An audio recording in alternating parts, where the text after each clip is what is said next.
আলহামদুলিল্লাহ ওয়াসসালাতু ওয়াসসালামু আলা মান লা নাবিয়্যা বা'দা আম্মা বা'দ। আলহামদুলিল্লাহ, সমস্ত প্রশংসা মহান রব্বুল আলামিনের জন্য, যিনি আমাদেরকে আজকেও একটি আয়োজন করার তৌফিক দান করেছেন। আজকে আমরা আলোচনা করব যে উপনিবেশিক শাসনের পরে আমাদের মুক্তির পথ, আমাদের স্বাধীনতার পথ আসলে কোন দিকে। দেখেন যে আমরা 1947 সালে একটা স্বাধীনতা অর্জন করেছি, যেখান থেকে আর কি উপনিবেশিক শাসন ব্রিটিশরা চলে গেছে। আমরা মনে করতেছি আমরা স্বাধীন হয়ে গেছি, আমরা নিজেদেরকে নিজেরাই শাসন করতে পারতেছি, আমাদের পরাধীনতা নাই। কিন্তু এটা আসলে কতটুকু শক্তিশালী বা কতটুকু সত্য, সেই ব্যাপারটা আসলে আমাদের ভেবে দেখা দরকার। আমরা যদি মানে ইতিহাসের একটু গভীরে দেখি, তাহলে দেখতে পাই যে আসলে এই স্বাধীনতার ভিত্তি বেইস, এই স্বাধীনতার দাবিটা আসলে কতটুকু শক্তিশালী। খুব একটা শক্তিশালী না, আসলে খুবই দুর্বল। এই ক্ষেত্রে ভারত উপমহাদেশের স্বাধীনতার ক্ষেত্রে আমরা একটা উদাহরণ আনতে পারি কেনিয়া থেকে। এই ঘটনাটা ঘটেছিল 2011 সালে। তখন কেনিয়ার কিছু লোকজন, কৃষক সম্প্রদায়ের কিছু লোকজন, এই ব্রিটিশ ইংল্যান্ডে একটা কেস দায়ের করে, একটা মামলা দায়ের করে। সেটা হচ্ছে 1952 থেকে 1960 সাল পর্যন্ত এই কেনিয়ান ইমার্জেন্সির সময়ে ব্রিটিশ মানে উপনিবেশিক শাসন কর্তৃক কেনিয়ার অনেক লোক, কৃষক সম্প্রদায়কে, বিশেষ করে 5 জনের নামে, মানে 5 জনকে ভিকটিম দেখিয়ে যে মামলা করা হয়, সেটা মানে মামলা রায়ের ক্ষেত্রে ব্রিটিশরা যে একটা অবস্থান গ্রহণ করে যে এই যে অত্যাচার করা হয়েছে, তাদেরকে হত্যা, ধর্ষণ, লিঙ্গচ্ছেদ, মানে বেদম প্রহার, এই সবগুলো অপরাধ বা এই সবগুলো জুলুম, নির্যাতন, নিপীড়ন এই ব্রিটিশরা স্বীকার করে। কিন্তু যখন এর বিচার চাওয়া হয়, তখন ব্রিটিশ কোর্ট থেকে রায় দেওয়া হয় যে ওকে ফাইন, আমরা এই অপরাধগুলো হয়েছে এই কেনিয়াতে উপনিবেশিক শাসনের সময় এগুলোতে হয়েছে, আমরা মানি, স্বীকার করি। কিন্তু 50 বছর পরে গিয়ে এটা আসলে এই অপরাধের দায় কার উপরে সেটা আমরা নিশ্চিত নই।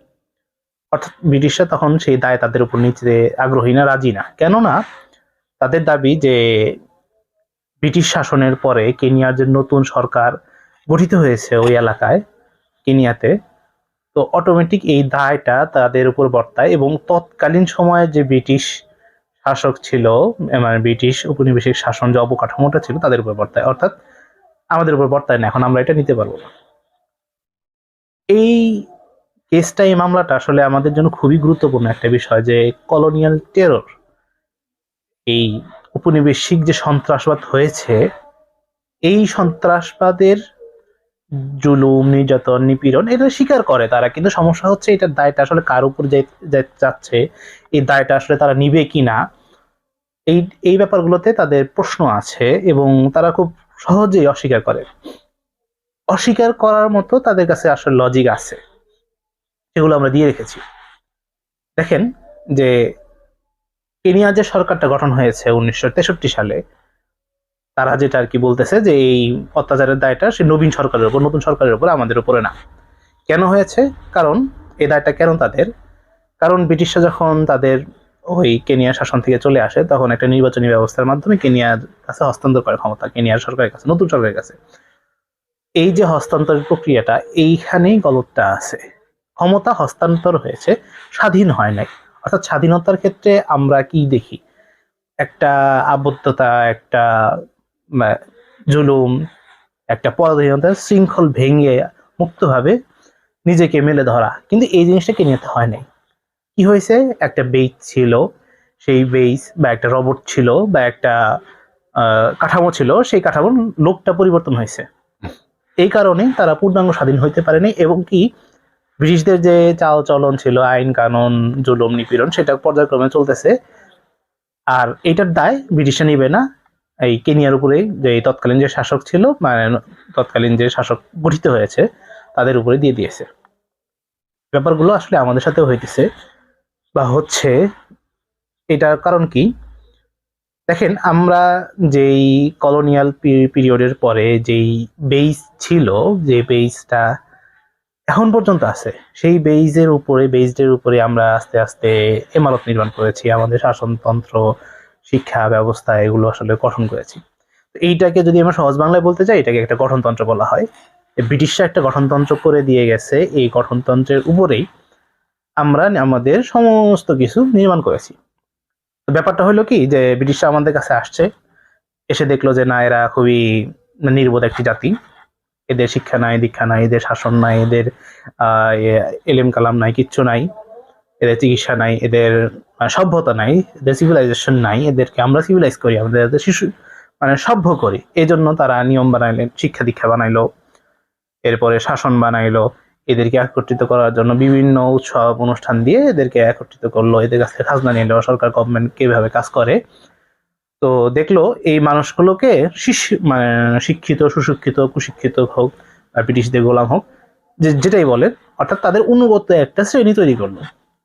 এই শ্রেণী তৈরি করার পরে ব্রিটিশরা এদের কাছ থেকে আস্তে আস্তে, যারা নিজেরা কিছু, নিজেদের যোগ্যতা, ব্রিটিশদের কিছু অনুকম্পা, এদের কাছ থেকে আস্তে যারা যারা আর কি নিজেরা উঠে আসলো, তাদের কাছে যখন দেখলো যে না, ওকে ফাইন, এই লোকগুলো এই অঞ্চলে শাসন করার জন্য যথেষ্ট, ঠিক আছে, তারা তাদেরকে শাসন করতে পারে, বা এদের কাছ থেকে আমাদের আসলে থ্রেট নাই, তখন এদের কাছে আস্তে করে ক্ষমতা দিয়ে গেল। এটা আমি খুবই সংক্ষিপ্ত একটা কারণ বা খুবই সংক্ষিপ্ত একটা পরিসর বললাম। এছাড়াও দ্বিতীয় বিশ্বযুদ্ধের ফলে তাদের অর্থনৈতিক অবস্থা, এই ভারতের মতো একটা এলাকা তারা রাখতে পারবে কি পারবে না, এই ধরনের প্রশ্ন আছে, ওগুলো আনুষঙ্গিক প্রাসঙ্গিক হতে পারে। আমাদের মূল ফোকাসটা এই জায়গায়, যে তারা যে অবস্থা স্বাধীন করে দিয়ে গেছে, অর্থাৎ তারা যে অবস্থা ক্ষমতা হস্তান্তর করে গেছে, এটা আসলে খুব স্বাভাবিক একটা প্রক্রিয়া। এটাকে স্বাধীনতা বলা যাইতে পারে মানে ব্রিটিশদের অর্থে, কিন্তু আমাদের অর্থে আসলে স্বাধীনতা বলা যাইতে পারে না। অর্থাৎ আমরা যে আমাদের 1757 সাল থেকে যে এই স্বাধীনতার যুদ্ধটা আর কি চলমান, অর্থাৎ বাংলায় যখন নবাব সিরাজউদ্দৌলার পতন ঘটে, এরপরে থেকে যে আন্দোলনটা শুরু হয়েছে স্বাধীনতা, সেই আন্দোলনের সাথে, সেই স্বাধীনতার সাথে কোনো মিল নেই। অর্থাৎ আমরা যে আন্দোলনটা করেছি, আমাদের পূর্বপুরুষ, তার পূর্বপুরুষ, এরা যা আর কি করেছে, সেই আন্দোলনের সাথে ব্রিটিশরা যে স্বাধীন করে দিয়ে গেছে, আমরা 47 যে স্বাধীনতা অর্জন করেছি, সেটার মিল নাই। কেন মিল নাই এই আন্দোলনের সাথে এই স্বাধীনতার? সেটা হইতেছে যে একটা স্বাধীনতার শর্ত কি, বা আপনি স্বাধীন হবেন বুঝতে পারতেছেন কিভাবে? আপনার স্বতন্ত্র যদি একটা জাতিসত্তা থাকে, আপনার শিক্ষা দীক্ষা, আপনার বেস, আপনি যদি নিজের মতো দাঁড়াইতে পারেন, নিজের একটা অবস্থান থেকে, নিজের আইডিওলজি থেকে নিজেকে মেলে ধরতে পারেন, তাহলে এই স্বাধীনতাটা ওকে, যুক্তিসঙ্গত, এবং এটা করতে পারলে আপনি স্বাধীন হয়েছে। কিন্তু আমরা যেটা করছি, যে দেখেন 47 কি হয়েছে, ওই ব্রিটিশদের যে ব্রিটিশদের সুবিধাভোগী লোকজন, এরা আস্তে আস্তে ক্ষমতায় আসতেছে। এরা আস্তে আস্তে ক্ষমতায় আসলো, শুধু আসলোই না, সাথে সাথে এরা আসার সাথে সাথে ব্রিটিশদের যে আইন কানুন, ব্রিটিশদের যে নিয়ম, ব্রিটিশদের যে শিক্ষা দীক্ষা, শৃঙ্খলা, সভ্যতা, তাদের যে আইডিওলজি, ফিলসফি, এগুলো রাখলো। এগুলো রাখার সাথে সাথে আমরা মোটামুটি মনস্তাত্ত্বিক ভাবে একটা গোলামের জাতিতে পরিণত হয়ে গেছি, যে না, ওকে, তারা এগুলো দিয়ে গেছে, এগুলো দিয়ে স্বাধীন করতে, এগুলো দিয়ে আমরা শাসন করতেছি, কারণ আমরা স্বাধীন। কেন স্বাধীন? কারণ এখন সাদা চামড়ার লোকগুলো নাই, আমরা ওই অমুককে তো আমরা নিজেরাই দেখছি, অমুকের এলাকার লোক, সেখান থেকে জন্ম হয়েছে, তাহলে তো আমাদের স্বাধীন করতেছে, ওকে। কিন্তু এই যে আইডিওলজিক্যালি যে আমাদেরকে মিসকিন বানায় দিল, আকিদায় মিসকিন করে দিল, সেই ব্যাপারগুলোতে আমরা কনসার্ন আনি না। এই ব্যাপারগুলো আমাদের ভাবা দরকার, যে উপনিবেশিক শাসনের পরে যে শাসনটা আমরা দেখেছি, যে ব্রিটিশরা সরাসরি করতেছে, সেটা চলে গেছে, কিন্তু যেটা আছে, আইন কানুন, শিক্ষা দীক্ষা, সমাজ সংস্কৃতি, সভ্যতা, সেটা আমাদের মধ্যে বিদ্যমান, যে ঔপনিবেশিক কালচার আমাদের মধ্যে বিদ্যমান। এটা একটা সমস্যা। তো দেখেন যে আমাদের এই অঞ্চলে স্বাধীনতার আলোচনা করছেন কারা, এই স্বাধীনতার সংগ্রাম করছেন কারা? হাজী শরীয়তুল্লাহ, তিতুমির, দুদু মিয়া। তো দেখবেন যে আমরা যখন হাজী শরীয়তুল্লাহ আলোচনা করি বা তিতুমির আলোচনা করি, তখন কি আলোচনা করি? যে হ্যাঁ, হাজী শরীয়তুল্লাহ ছিলেন একজন বাংলা স্বাধীনতা যুদ্ধ করছে, স্বাধীনতা ডাক দিয়েছিল, তিতুমির স্বাধীনতা ডাক দিয়েছিলেন, তো ওনারা এই করছেন সেই করছেন। কি করি? বেসিক্যালি তারিখটা মুখস্থ করি, যে অমুক তারিখে তিতুমিরের জন্ম, অমুক তারিখে মৃত্যু, নারিকেল বাঁশের কেল্লা একটা দুর্গ বানাইছিল কিসের জন্য? আমাদের ভর্তি পরীক্ষা, চাকরি পরীক্ষা, একটা নৈবিত্তিকের জন্য। এর থেকে বেশি কিছু আমরা জানি না। কি আইডিওলজি, কি ফিলসফি তারা ধারণ করতেন, কেন আসলে আমাদের মানে লড়াইটা হয়েছিল ব্রিটিশদের সাথে, সেটা আমরা আলোচনা করি না, করতে পারি না। কি আমাদের কাছে উপজীব্যের অভাব, আমাদের আলোচনার অভাব। দেখেন তিতুমিরের যে আন্দোলনটা, সেটা আসলে কখন কিভাবে হয়েছে দেখেন। যখন হিন্দু জমিদাররা দাড়ির উপরে ট্যাক্স বসানো শুরু করছে,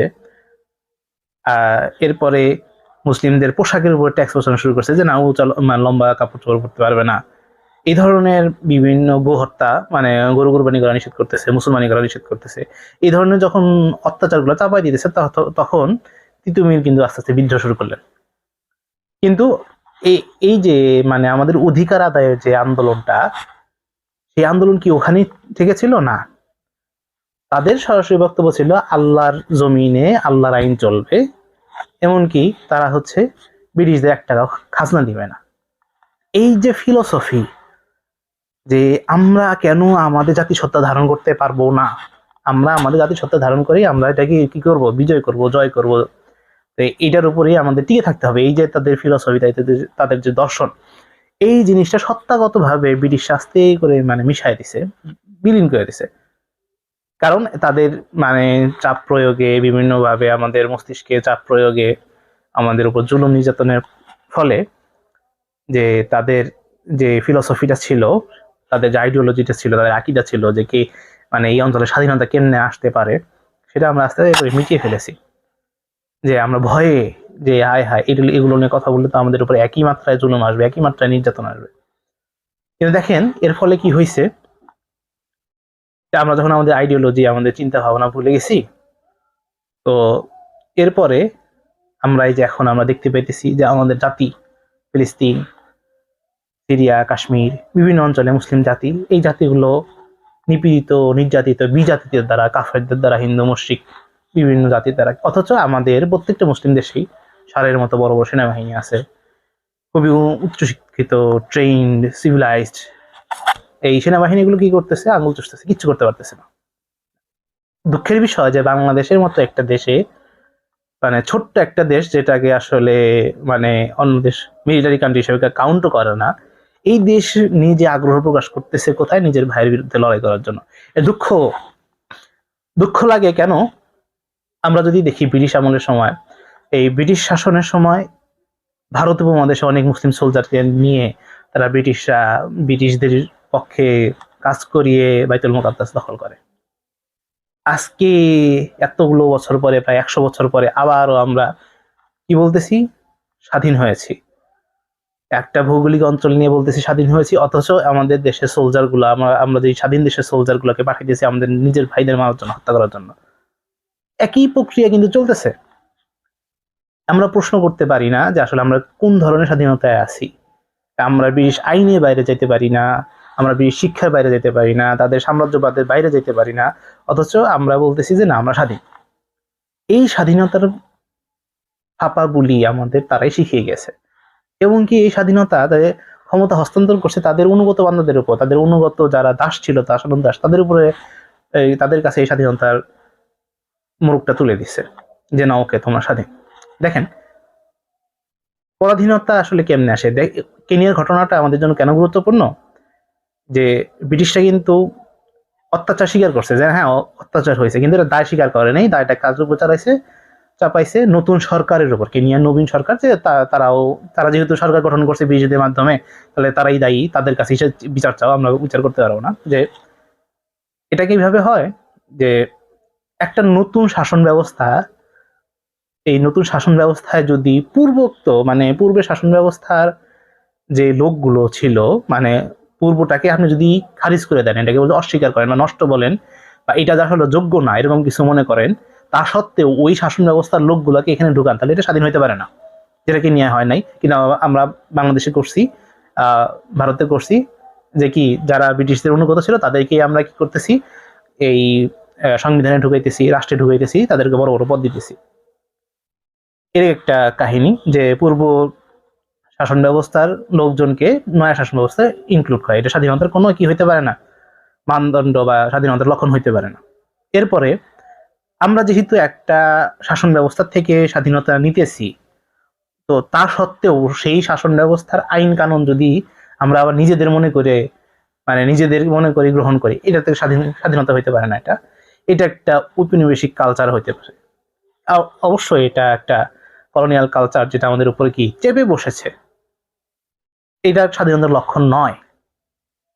আর আমরা কি করি যে এই কালচার গুলোকে, এই যে আইন কানুন গুলোকে, এই আইন কানুন গুলোকে ব্যবহার করি কাদের বিরুদ্ধে? যারা প্রকৃত স্বাধীনতাকে কি করে, পালন করে। এখন দেখেন প্রকৃত স্বাধীনতা কি, এই কথাটা আসলে আমরা যদি আলাপ করি খুবই টাফ। আমরা মুসলিম জাতিসত্তা, মুসলিমদের পরিচয় ইসলামের মাধ্যমে। অতএব প্রকৃত স্বাধীনতা এবং প্রকৃত আজাদি কোত্থেকে আসে? ইসলাম থেকে আসে। অতএব ইসলামের সর্বোচ্চ আইন যখন প্রয়োগ হচ্ছে এবং সর্বোচ্চভাবে আপনি ইসলাম পালন করতে পারতেছেন, তখনই আপনার প্রকৃত স্বাধীনতা চলে আসতেছে। কিন্তু আমি কি করতে পারতেছি না? সেই ইসলামের আইন পালন করতে পারতেছি না, ইসলামের শিক্ষা নিতে পারতেছি না, রাষ্ট্র আমাকে সেই অনুমতি দেয় না, রাষ্ট্র আমাকে সেই কাজে উৎসাহিত করে না, বরং বিভিন্নভাবে নানান দিক থেকে চাপ সৃষ্টি করে। তো এটা তো আমাদের স্বাধীনতা নয়, মুসলিম জাতিসত্তার স্বাধীনতা নয়। দেখেন, আমরা এই পরাধীনতার ফলে আপনি বলতে পারেন যে না, মানে আইন কানুন ঠিক মতো রাষ্ট্রে কাজ করলে তো দেশ সুশৃঙ্খল আছে, শান্ত আছে, তাহলে কেন আমরা এর বিরোধিতা করব? বরং এটাকে প্রতিষ্ঠা, যেটা আছে সেটাই প্রতিষ্ঠা করতে যান প্রাণ দেই। এটা কাজ করলে তো ওকে চলে। হ্যাঁ, একটা সভ্যতা মানে সম্পূর্ণভাবে যে মানে আল্লাহ তাআলার আকীদা বিশ্বাস অনুযায়ী হবে এরকমটা আসলে নয়। সভ্যতা কোনোভাবে একটা বা কয়েকটা বিষয়ে মানুষজন মানব জাতি একত্রিত হইলে, একই বিশ্বাস লালন করলে সেখানে সভ্যতা হইতে পারে। মুসলিম দ্বারাই যে সভ্যতা হয়েছে ব্যাপারটা এরকম না, কিন্তু আমরা এটা একমাত্র কি আল্লাহ প্রদত্ত সভ্যতা মনে করি, আর ওগুলোকে মনে করি জাহিলিয়াত। তো সেই জাহিলিয়াতি সভ্যতা হইতে পারে, কিন্তু ইসলামী সভ্যতা হইতে পারে না আপনি যদি অন্য একটা জাহিলিয়াতের জ্ঞান নেন, ব্রিটিশদের জ্ঞান নেন, বা তাদের আকীদা দর্শনের উপরে ঐক্যমত্য পোষণ করেন। তো এই ক্ষেত্রে যেটা হয়েছে, আমরা যখন স্বাধীন না, তো বিশ্বব্যাপী মুসলিমদের একটা শোচনীয় পরিস্থিতি দাঁড়িয়ে গেছে। এখন দেখেন, আমরা মুসলিম কান্ট্রি হিসেবে দাবি করি বাংলাদেশকে। এই আমাদের পাশের দেশে ভারতে মুসলিমরা আছে, যেখানে নির্যাতিত, নিপীড়িত, নিষ্পেষিত, কিন্তু আমরা কি তাদেরকে কোনো সাহায্য সহযোগিতা করতে পারি না। বরং আমরা স্বাধীন হওয়া সত্ত্বেও আমরা কি করি? নানা দলে, উপদলে, কোন্দলে বিভক্ত, লিপ্ত। কেন লিপ্ত? এটা হচ্ছে সিস্টেমেটিক্যালি লিপ্ত। আমাদের আইডিওলজি দুইজনে ভিন্ন এই জন্য নয়, বরং কে দেশ শাসন করবে। রাজনৈতিক দলগুলো গণতান্ত্রিক প্রক্রিয়ায় তারা হচ্ছে মানে সিস্টেমেটিক্যালি বিভক্ত। এটা বিভক্ত হইতে বাধ্য হয়েছে, কারণ তারা এই প্রসেসেই গেছে। তো দেখেন, সংবিধান সংবিধান এক, আইনও এক। কেউ কেউ ক্ষমতায় গেলে সামান্য কিছু আইন হয়তো এদিক সেদিক করতে পারে, কিন্তু মূলত তো এক, বেইজটা তো এক। এই বেইজের উপরে মানুষ যেতে পাগল, এবং এর উপরে খুনাখুনি হচ্ছে। মানে স্বাধীন হওয়ার পরে সততা বিভক্ত, কিন্তু আসলে যে আমরা সততা বিভক্ত হচ্ছি পরাধীনতার জন্য, এই জিনিসটা বুঝতেছি না। আমরা যদি স্বাধীনতার পথ খুঁজি, আমরা যদি চিন্তা করি যে এই স্বাধীনতাটা কোথায় যাইতে পারে, এই স্বাধীনতাটা আসলে কোথায়, তবে আমাদের পিছনের দিকে, অর্থাৎ ইতিহাসের দিকে ফিরে না গেলে উপায় নেই। আমাদের ফিরে যেতে হবে হাজী শরীয়তুল্লাহর কাছে, তিতু মিরের কাছে, দুদু মিয়ার কাছে। তারা আসলে কোন ফিলোসফি, কোন দর্শনে জিহাদের ডাক দিয়েছিলেন, তারা স্বাধীনতার ডাক দিয়েছিলেন, আমাদের সেই আলোচনা করতে হবে। তো আমরা স্বাধীনতা তখনই অর্জন করতে পারবো যখন আমাদের আইডিওলজি স্বতন্ত্র হবে। আমরা আসলে কি পরিচয় দেই? মুসলিম, বাঙালি। বাঙালি কোনো আইডিওলজি আছে? বাঙালি কি আসলে, আইডিওলজিটা কার বানানো? ব্রিটিশদের পূর্বে কি আসলে এই আইডিওলজি বিল্ড আপ ছিল? ব্রিটিশদের পূর্বে কি আসলে বাঙালিবাদ নিয়ে কোনো কথা আছে, বা থাকলেও কেমন? এইটা আসলে কোত্থেকে আসছে? বা বাঙালি আইডিওলজি নিয়ে আসলেও আপনি এই দুনিয়ায় বসবাস করতে পারেন, বা এটা কি আসলে সার্ভ করার মতো, পরিচয় দেওয়ার মতো কিছু, নাকি বিভিন্ন দেখেন একজন নোয়াখালীর মানুষের নোয়াখালী আইডিওলজি, তার কি নোয়াখালী আইডিওলজি আছে কোনো? সে তো অঞ্চলগতভাবে ওখানে জন্মগ্রহণ করছে। একজন সিলেটের মানুষ, তার কি ওখানে কি কোনো আইডিওলজি আছে? তার ভাষা ওখানে ওখানকার, এটা তো কোনো আইডিওলজি হইতে পারে না। অতএব বাঙালিও একটা এরকম ভাষাগত পরিচয়, এটা তো আসলে আইডিওলজি হতে পারে না। এই আইডিওলজি কি একজন বিনির্মাণ করছে? এই আইডিওলজি আপনাকে সার্ভ করা হয়েছে যাতে আপনি সততা বিভক্ত থাকেন, আপনি আপনার জাতির কাছে, আপনার স্বজাতি মুসলিম জাতির কাছে আপনার দাওয়াত, আপনার স্বাধীনতার বাণী, আপনি তাদের সাহায্য সহযোগিতা দিয়ে আগাতে না পারেন। পক্ষান্তরে আপনি যদি মানে মুসলিম আইডিওলজি গ্রহণ করেন, ইসলামিক আইডিওলজি গ্রহণ করেন, মুসলিম পরিচয় ধারণ করেন, তখন দেখবেন যে মহান রব্বুল আলামিন আস্তে আস্তে আস্তে আস্তে আপনাকে পরিচয় করে দিতেছে যে আমি তোমাদেরকে সৃষ্টি করছি কিসের জন্য? আমাদের ইবাদতের জন্য, আমার ইবাদতের জন্য। আল্লাহ তাআলা আমাদেরকে সৃষ্টি করছেন তার ইবাদতের জন্য। এরপরে আস্তে আস্তে দেখাইতেছেন যে আসলে আমাদের নাম কি। তিনি বলতেছেন তোমাদের পূর্বপুরুষ হচ্ছে কি ইব্রাহিম আলাইহিস সালাম। আল্লাহ রাসূলের পরিচয় দিচ্ছেন আস্তে আস্তে। তো আস্তে আস্তে মুসলিম পরিচয়টা খুব দুনিয়ার সৃষ্টি শুরু থেকে আস্তে আস্তে ডেভেলপ হচ্ছে। এটা আইডিওলজি হচ্ছে, এটা একটা আকীদা হচ্ছে। তা মহান রব্বুল আলামিনের পক্ষ থেকে আমাদেরকে দেওয়া হয়েছে যাতে তোমরা সততা বিভক্ত থাকার পরেও আল্লাহ তাআলার ইবাদত করো এবং কি দুনিয়াতে সুখে শান্তিতে আজাদির সাথে থাকতে পারো। কিন্তু আমরা কি করতেছি, সেটাকে কি করতেছি এমন মুখে তুচ্ছ-তাচ্ছিল্য যাবে, তাহলে এটা ছুঁড়ে ফেলতেছি, জাস্ট মুখে রাখি যে আমি মুসলমান, আর গ্রহণ করতেছি এমন কোন আইডিওলজি যা আমাদেরকে কি করতেছে, আমাদেরকে পড়ানো হয়েছে, শিখানো হয়েছে, আমাদেরকে মানে অন্যরা আমাদেরকে দিয়ে গেছে। অতএব আমরা উপনিবেশিক শাসনের পূর্বে যেই পরিচয় লালন করতাম সেটা কাদের ছিল, আর শাসনের পরে উপনিবেশিক শাসনের পরে কোন পরিচয় লালন করতেছি, দুইটা এক কিনা। যদি দেখি যে না দুইটা এক না, কোনো সমস্যা আছে, তাহলে বুঝতে হবে যে শাসনের পরে যে আইডিওলজি আমরা বিল্ড আপ করছি এটা কার মাধ্যমে আসছে? ব্রিটিশ বুদ্ধিজীবীদের মাধ্যমে আসছে। এই বুদ্ধিজীবীরা আসলে কার পারপাস সার্ভ করে? তখন দেখবো যে না, সামথিং ইজ রং। তারা তো আসলে ওই পারপাস সার্ভ করতেছে, মানে ভাগ করো শাসন করো, ভাগ করো শাসন করো। তো দেখবো যে তারা আসলে ব্রিটিশদের যে নীতি, ভাগের নীতি, মানে যত ভাগ করবেন তত এটা আলাদা আলাদা দুর্বল হয়ে যায়। তো সেখান থেকে আর বেরিয়ে আসতে পারে নাই। আবার যদি ফিরে যাই শাসনের পূর্বে, ব্রিটিশ শাসনের পূর্বে, তখন কি দেখতে পারি যে না, সেই যে মানে সিচুয়েশন, রাজা সামন্ত সম্রাট কিংবা জমিদারের যে সিচুয়েশন ছিল সেটা এখন আসলে পসিবল না। কিন্তু দেখেন সেটা তো জমি জায়গা জমি খানিকটা ইম্পসিবল, কিছু জিনিস অবশ্যই সম্ভব না। কিন্তু এর মধ্যে আবার কিছু জিনিস সম্ভব যেগুলো কোরআন এবং সুন্নাহ দ্বারা সাব্যস্ত, তো সেই জিনিসটা আমরা ধরতে বাধ্য। তো আমরা যদি মানে স্বাধীন আসলেই হইতে চাই, আজাদি নিতে চাই, এবং কোন আজাদি যা মহান রব্বুল আলামিন আমাদের জন্য নির্ধারিত করেছেন, নির্দিষ্ট করেছেন, সেই আজাদি গ্রহণ করতে চাই, অবশ্যই এই সভ্যতাটাকে প্রশ্ন করতে শিখতে হবে। এই সভ্যতাকে প্রশ্ন করতে পারলেই আস্তে আস্তে এখান থেকে বেরিয়ে আসতে পারবো। আজকে আপনি প্রশ্ন করবেন, আপনার পরের প্রজন্ম এখান থেকে উত্তর খোঁজার চেষ্টা করবে, তারপরের প্রজন্ম সেই উত্তরের উপরে কায়ামকাম থেকে এই সভ্যতাকে বাতিল করার চেষ্টা করবে। কিন্তু আপনি আমি যদি এই বেইজের উপরে স্বাধীন হয়ে যাই, এই বেইজটাকে, এই গোলামিটাকে, এই গোলামি পোশাককেই মনে করি যে না এটাই আমার স্বাধীনতা এবং এর বাইরে আমার কোনো আলাপ নাই, এর বাইরে আমার কোনো চিন্তা নাই, তাহলে বছরের পর বছর, প্রজন্মের পর প্রজন্ম আমরা এইভাবে পরাধীন থেকে যাব।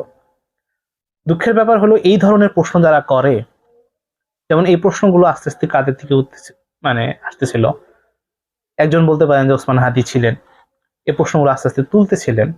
কিন্তু এই ধরনের লোক খুবই সামান্য, অল্প কিছু, গুটি কয়েক, এমন অল্প যে তাদের গুম খুন হত্যা করে দিলে মানে আমরা বুঝিও না। তো এই রিয়েলাইজেশনটা ব্যাপক আকারে করা উচিত, এবং শুধু করা উচিত না, ডিরেক্ট প্রশ্ন করা উচিত রাষ্ট্রকে। রাষ্ট্র উপবিষ্ট যে লোক কাছে তাকে না, সিস্টেমটাকে, যে আসলে এই সিস্টেমটা কি আমার জন্য মুনাসিব কিনা, এটা কারো সাজানো কিনা, এটা কি আসলে আমাদের স্বাধীনতার একটা যন্ত্র কিনা, এই প্রশ্নটা আমরা সিস্টেমকে করতে পারি। দেখেন আপনি আমি আমাদের ইয়ং জেনারেশনের যারা আছে, এরা একদিন প্রবীণ হবে, এরা একদিন রাষ্ট্রের হালচাল বুঝবে, এরা একদিন রাষ্ট্রের হাল ধরবে। তো এই রিয়েলাইজেশন যদি আমরা সব প্রত্যেকের মধ্যে জাগাইতে পারি, হইতে পারে এরাই পরিবর্তনের একটা ঢেউ তুলতে পারে, আবার নাও তুলতে পারে। কিন্তু প্রশ্ন করতে হবে আমাদের এই যে এই সভ্যতা সম্পর্কে, এই স্বাধীনতা সম্পর্কে। তো আমরা যদি আসলে দেখি যে এই স্বাধীনতার মানে ব্রিটিশদের স্বাধীনতার শেষ কি, মানে আলটিমেট গোল কি, তাহলে কিন্তু খুবই ভয়াবহ অবস্থা দেখতে পাই। কারণ এটাতে ভাতৃঘাতী হওয়া ছাড়া কোনো গোল নেই।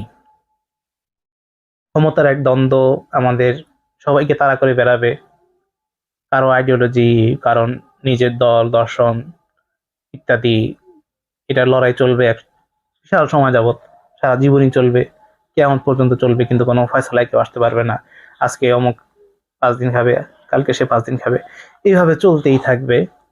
এইটা তো কোনো একটা মানুষের গোল নাই, এটা তো কোনো মানুষের গোল হইতে পারে না, তাই না? কোনো একটা জাতির উদ্দেশ্য এরকম হইতে পারে না। কিন্তু মহান রব্বুল আলামিন যে পথ বাতলে দিয়েছেন, যে পথ আমাদেরকে সন্ধান দিয়েছিলেন, সেই 1400 বছর আগে, প্রায় 1500 বছর আগের কাহিনী। তো সেই পথ যদি আমরা ধরতে পারি, তবে আমরা এমন একটা স্বাধীন জাতি করতে পারবো, যে জাতি দুনিয়া এবং আখিরাতে উভয় জাহানে কি হবে, মাথা উঁচু করে দাঁড়াতে পারবে। আজকে এই পর্যন্তই থাক। তো উপনিবেশিক যে কালচারগুলো আছে, এই কালচারের ফলে যে সমস্ত ফিতনা ফাসাদ আইডিওলজি তৈরি হয়েছে এবং রাজনৈতিক যে অস্থিরতা তৈরি হয়েছে, সেই ব্যাপারগুলো নিয়ে আসলে আমাদের আলোচনা করা অনেক জায়গা আছে, সুযোগ আছে। আমরা সুযোগ মতে বিভিন্ন সময়ে এই ধরনের আরো কিছু আলোচনা আমাদের সামনে আনার চেষ্টা করব ইনশাআল্লাহ। ওয়া আখিরু দাওয়ানা আলহামদুলিল্লাহি রাব্বিল আলামিন। আসসালামু আলাইকুম ওয়া রাহমাতুল্লাহি ওয়া বারাকাতুহু।